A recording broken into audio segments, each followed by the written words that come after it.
Okay, it's day 2 of expected value. I want to start actually with a problem that's not on here about life insurance. This is kind of grim, but a life insurance policy is really a bet about whether or not you're going to die. And it's live or die. And the life insurance company is betting you're going to live. That's the positive thing. Because, there's a very, very high chance that when you buy life insurance, that you are going to continue to live. In fact, they say something like 80-some% of all life insurance policies are never collected on, as in the people just live and the insurance company never has to pay. Now, of course, if you keep a life insurance policy long enough, then they'll have to pay out, right? But a lot of times people only want to protect a certain period of time in their life, like when they have kids. And they're worried that if they died, their kids would be left, like, what if my wife couldn't keep paying the payments on the house and they'd have to move out and, it could be a tough situation. So they buy life insurance just in case. And then when the threat's over with, like the kids are out of the house and everybody's okay again, then a lot of times they'll let the life insurance go and say, you know what, if I die now, I don't need my wife to get, or my husband to get $1 million or whatever, because they'll be okay without me. So most life insurance policies are never collected on. It's an interesting fact. All right, so obviously there's a really high chance, let's say there's a 99% chance that a person is going to live and a 1% chance that they are going to die during the time when the life insurance policy is active. Do you get those are my probabilities? And I was saying before, expected value is a probability times the amount. Well, what's the amount you get from the life insurance company if you live? 0. They don't give you anything if you live. That's the point of life insurance, is if you die, they pay out. Let's say, heaven forbid, the person does die. They have the accident or whatever, and all of a sudden they have a death benefit of, let's say this is $10,000. Just to keep you from having to put in too many zeros. There are some, a lot of people have life insurance that's $1 million. And some wealthy people have it for more like even $10 million if they pass away. All right, so this probability times this amount, anything you times by 0, do you get that you get 0? That keeps it really simple. Notice I haven't brought in the premium at all here. I haven't even said how much it is. We don't care how much we paid until the very end of the problem. All right, 0.01 times this, well, that just moves the decimal back a couple spots. And that is $100. Then P times A, this times this is equal to that. And then the other one was this. And then you add them up. 0 plus 100 is 100. What haven't I factored in? The cost of paying for that policy. I can tell you, when I bought life insurance for my kids, they were kind of small policies like this. So that if one of my kids were to pass away, I'd have $10,000. Why? Do I want to get rich because they died? No, you have to bury them. And it's really sad and it's expensive. I had to do it for my dad. It cost like $15,000 to do the whole burial and funeral and having, final expenses. And anyway, so if you have the grief of losing a child and then you also have to pay for their funeral and stuff, it can be really, really tough. So anyway, that's where the death benefit comes in really handy. Okay, so if this cost $75 to buy,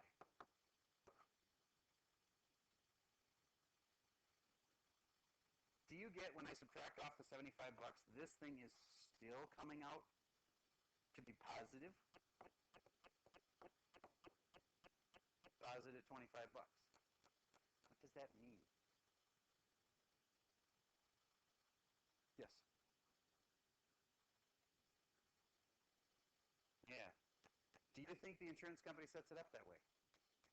So that on average they lose money? Who knew? Who knew? If it's worth $100, the cost is more likely going to be like $125. it's not like they're bad people. They just want to actually make a profit, and that's how it works. If the cost is like $125, then your expected value is negative. Does that mean you shouldn't buy it? No. Almost everything you buy, there's a profit on. You know, you buy a candy bar at the Cove. They make profit. The amount of profit that they make has to help pay for, you know, their expenses, and there are expenses. And I don't know how much profit they're set at. I don't know if they're set just enough so that they can pay the employees, or if they're actually making a profit for the school, which then can be used to pay for other things like books and whatever, iPads. So there's profit on almost everything you ever buy. So don't be thinking that, oh, it's negative, that means they're giving you a terrible deal. It's almost always negative in the real world. All right, let's do another one like this, except it's going to be a little less about you dying, but let's say more about a warranty on an iPod or an iPad or an iPhone. Have you heard of AppleCare? You can pay this extra $100, and then you don't have to worry about if you drop your phone or whatever, they'll just fix it. Now, if you lose your phone, that's not covered, because, think about it, people would lose their phone and then go sell it on eBay and try to collect that way. That's why they don't do it that way, because it'd be too difficult to try to tell who really lost their phone and who actually on purpose lost their phone. So they'll let you have a broken iPhone, they'll fix it for you. So then it's not live or die. The two things that could happen are it either works or it breaks. All right? Now, let's do this for a phone situation, because I think all of you can probably relate to a smartphone. Not that you all have one, but you at least all have seen a lot of people with them. And let's go with an iPhone, because I know what AppleCare costs, and I'm going to round it, but AppleCare costs about $100. Remember, we're not going to factor that in until the very end. What do we know? What do we need to know right away at the beginning of the problem? Yes, probability. So working versus breaking. That really means in the course of the 2 years that this AppleCare warranty goes, what do you think is a probability that your iPad or iPhone, or we're going to stick with the phone, I guess, in this case. If you had one, what would you say is the probability you're going to break that thing over the course of the next 2 years? Would you agree that in a room like this, there'd be a fair number of kids who wouldn't break it at all? But there's also a fair number of kids that would have broken it. What percentage of them do you think would have broken? I want you to write them down, and we're going to take a little average of your opinion on this. What percentage of iPhones do you think, if we gave one to everybody in the room, 2 years later, how many people would have broken it sometime in that time? I know the range is going to be all over the map, but I want to see what your opinions are. Yes? Let's go with 30 kids. So it's a percentage, though, is what I want. You know what's like 50% of the kids going to break it, or 4% of the kids going to break it? What percent? Write it down on your iPad, and then I'm going to ask you to turn it my way and zoom in on it so that I can do a quick mental average of what you guys said. All right. I'm seeing 25, 35, 40, 15, 40, 40, 30, 35, 30, 8, 20, 20. All right, so I'm going to go with 20. I'm going to go with 30%. That's somewhere in that neighborhood of the average of what you guys just told me. 30% of them break, and 70% of them work. All right, that's the probability. Now what do you need? An amount. Let's keep it simple. Let's say that if they had, all they're really doing is giving you, they're not giving you they are giving you a brand new iPhone, but you had an iPhone before. So do you get, all they're really doing is repairing your iPhone? That's really what they're doing. They're not giving you a free one that's worth $800. It's not really what's happening. You're getting yours repaired. So what's it worth? What do you get if it happens? Well, if it works, if your iPhone works, you're going to get 0. and if your iPhone breaks, how much would it have cost you to have it repaired, realistically? Well, that depends. Some of them are going to be a complete destroyed iPhone, right? Where that would have cost you a lot. And there's others that are just a cracked screen where it might only cost them $50 to repair it. There's places now that even at the mall you can walk up and they can repair your cracked screen really quick and easy. Okay, so this ranges, but let's just say that the value you get is $200 worth of repair. All right, now you should know what to do, and I'll tell you the price of AppleCare is $95. You better factor that in at the end, and then tell me what the expected value is.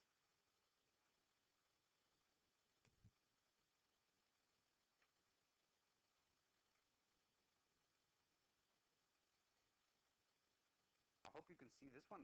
This unit really does apply in your daily life. I mean, you get offered these warranties all the time. You buy insurance, maybe you don't personally yet, but you will be buying insurance. Pretty much all your parents have to, by law, buy car insurance. There is a really rare exception that only like 10 people in the whole state do, but you can call what's called self-insure if you want to. If you have enough money, you can put a big chunk of money in the bank with a special thing called a bond that they basically hold it there just in case you do have an accident, and then you have it yourself insured. You already have the money set aside yourself. And it's an option.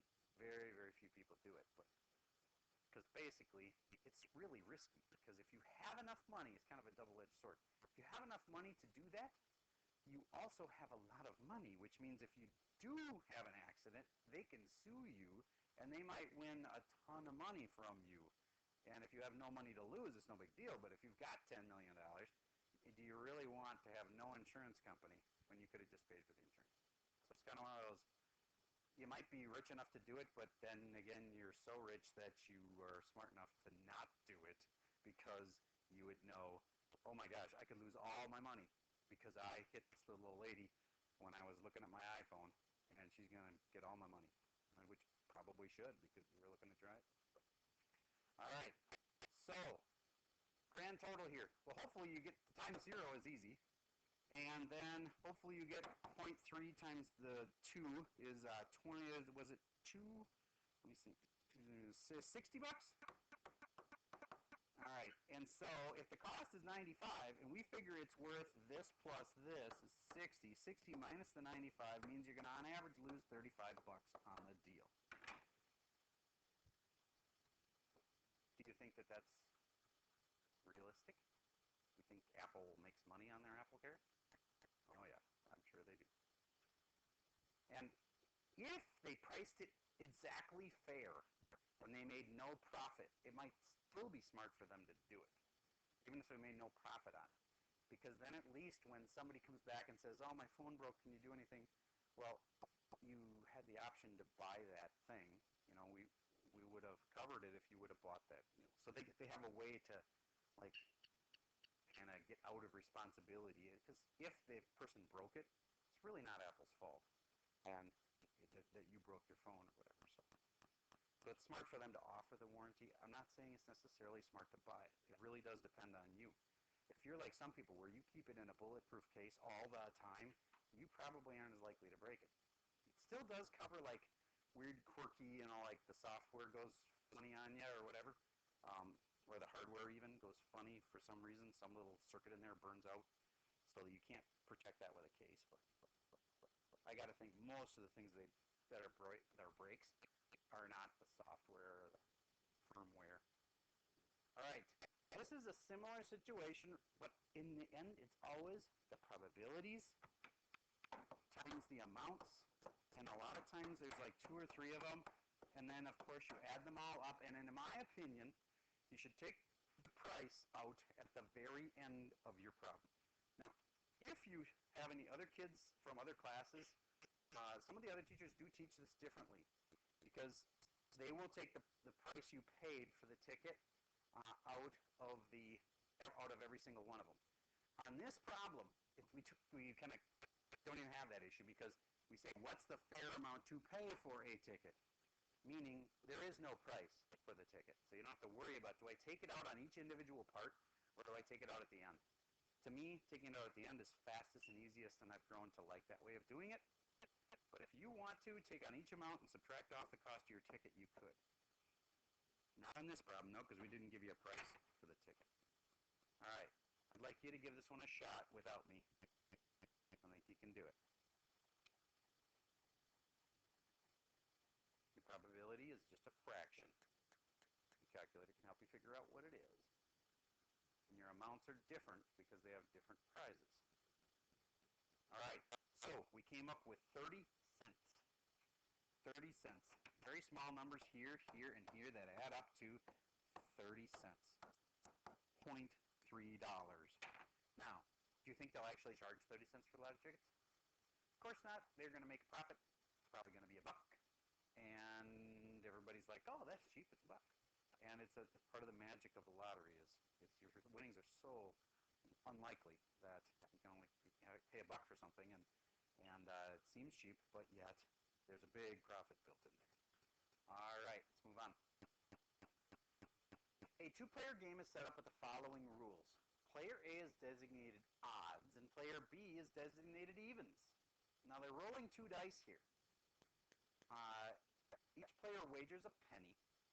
Player A rolls a pair of dice and the sum is recorded. If doubles appear, the dice are re-rolled. So in other words, there's that one little twist to the game that if there's doubles, you're going to re-roll. If the sum comes up odd, then the player gets the pennies. If the sum comes up even, then player B gets the pennies. Is the game fair? All right. Remember that if doubles appear, the dice are re-rolled. That's a really important thing. Let's go through and circle all the doubles. Okay, 1, 1. That's doubles. All right. What's the total there? 2. How about 2, 2? That's doubles. What's the total there? 4. We're taking out a lot of the evens here. Okay, 3, 3. That adds up to 6. The pattern here, 4, 4, 5, 5, 6, 6. Those are all even numbers, and if you ever roll them, they don't count, and you have to roll again. Okay, but let's see, of the ones that are left, let's see how many are odd versus how many are even. Maybe it's still fair. All right, that one comes up odd. Why don't you underline the ones that come up odd, and why don't you put a box around the ones that come up even? That's even. That's odd. That's even. That's odd. The odd ones we're underlining. Odd. Even. Odd. Even. If you think about it, that's kind of like a little pattern there. These all got crossed off. Even. Odd. Probably easier to circle. Odd. Even. Odd.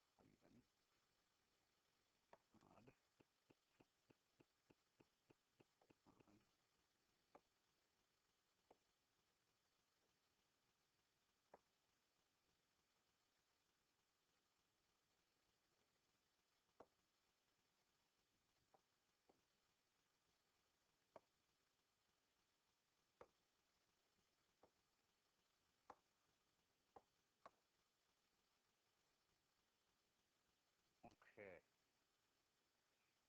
Well, how about this? If there were 36 to start with, and we take out these 6, because those don't count for anybody because those get re-rolled, then that leaves 30 possible combos.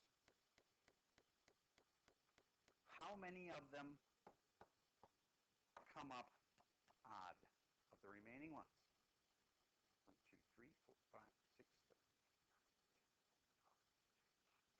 7. 17 come up odd. Out of how many? Did I add wrong? 1, 2, 3, 4, 5, 6, 7, 8, 9, 10, 11, 12, 13, 14, 15. Oh, 18. My bad. 18, and that makes some sense because it would be half of the 36 possible combos, right? But there's really only 30. That's the twist, is that whole evens thing. I think if I'd have just left that out, it would have been a lot easier, but you're in an honors class, so we have to be able to handle that kind of stuff. So it's 18 out of 30, not 36. And then the evens is 18 of them would have been even, except how many of them do we throw out? 6. And therefore, if you take the 18 off the 6, it should be 12 out of 30 chance. Do you get right away, just from looking at that, fair or not fair? Not fair. Okay. Now, if we wanted to do an expected value for it, we'd have to do an expected value for the odd and expected value for the even. But all they asked was, is the game fair? And the answer is, here's the expected values for both of them. On a test, we would have said, calculate the expected value for the even and the expected value for the odd. And it's a ridiculously tiny number because they only bet a penny. And that's why it's such a teeny tiny expected value. Okay. Let's move on to this one. It's too complicated. I don't think it's worth it. But this is the warranty kind of problem, and I know you need to know this kind of problem. I mean, these are good in the real world too. I'd like you to make a works breaks kind of chart. Please put the works on top just so you can easily compare it with other people's. And I'd like you to figure out P times A, then add them all up, expected value, for this warranty. Now notice on this one, they do have a price, $75, and I would wait till the very end of the problem and then factor in the $75 price and see if your expected value is positive or negative. Now, one thing that kind of turns it around and says, what's the expected value for you, and then what's the expected value for the camera store? Think of it this way. If you're expected to lose $1, then the camera store is expected to gain $1. Does that make sense? Your expected value is the opposite of theirs. If you're expecting to make money, then they're going to lose money. All right. I'll pause for a second while I give that one a shot. Here's how I would have approached this. Works. The probability works. It does say here that 1 in every 1,000 breaks. So 1 out of 1,000 is the break. So then it must be 999 out of the 1,000 that work. When it works, I get 0. So nice and simple. Now, if you wanted to do that other way, you'd have to say minus 75, and I don't think it's smart to do that in that part of the problem. We'll do that at the very end. The breaks, if it breaks, you get something. What do you get? You get effectively a $300 camera because they give you all the cost of the camera back. So that means you truly get $300. You could argue if they had the repair plan, it was different, but this is a total money-back deal. Pretty good deal. All right, so what's the expected value? You make it, in effect, it's 300 over 1,000, which is, let me think, is that 0.3 again? All right.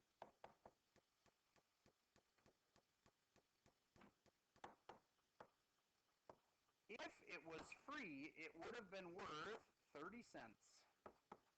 Isn't that crazy? Why is it so? It's not worth so much because so few cameras break. Now again, is this real world? I'd say more than 1 out of 1,000 is going to break. But according to our problem, these things almost never break, so it really isn't worth much. And then, when they charge us $75, you have to subtract the 75, and you are net losing $74.70. Now on that one, you tell me, good idea to buy it or not? No, you'd be totally wasting your money on that one. I've done this calculation, standing in Best Buy.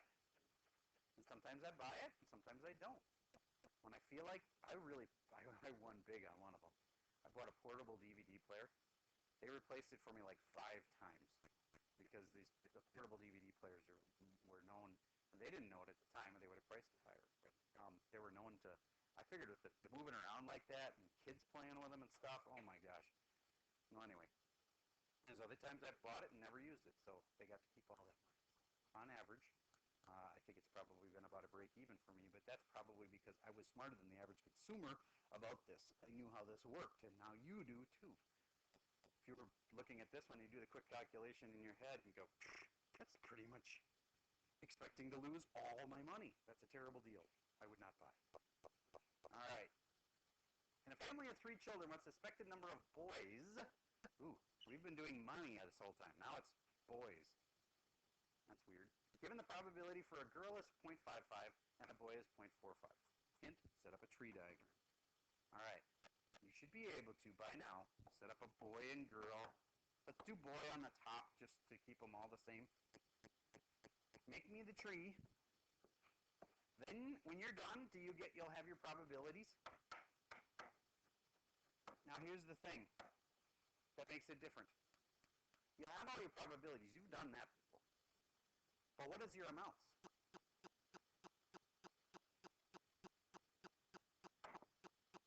I don't think people are listening because they're making their trees. So go ahead, make your tree and get the probability part done. 0.45 for the boys, 0.55 for the girls.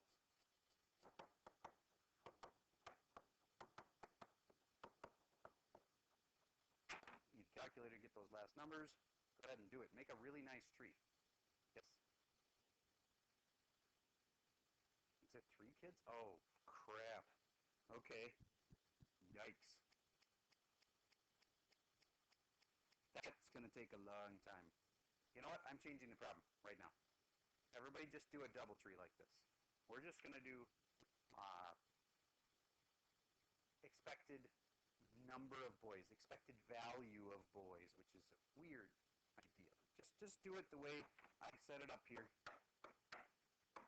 After that, it's just busy work in my opinion, so let's just do a double tree instead of triple. Use your calculator, get the decimals, and we want a nice tree here. When we're done, we have to do P times A. I hope you've got that now. So what's P times A? What's the amount? In this case, it's no money, it's in the amount of boys. How's the way you try that? Okay, now we got our probabilities, which are just simply multiplying down the branches, and then the amounts.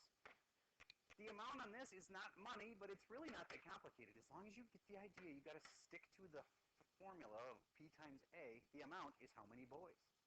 We're talking about the expected number of boys. So the amount of boys here is 2. This branch, which goes here and then here, has 1 boy. This one has 1 boy, and this one has 0 boys. So when you multiply this all up, you're going to have 0.203 times 2, and then 248 and 248. I can do this in my head, I think. That's going to be 0.406 plus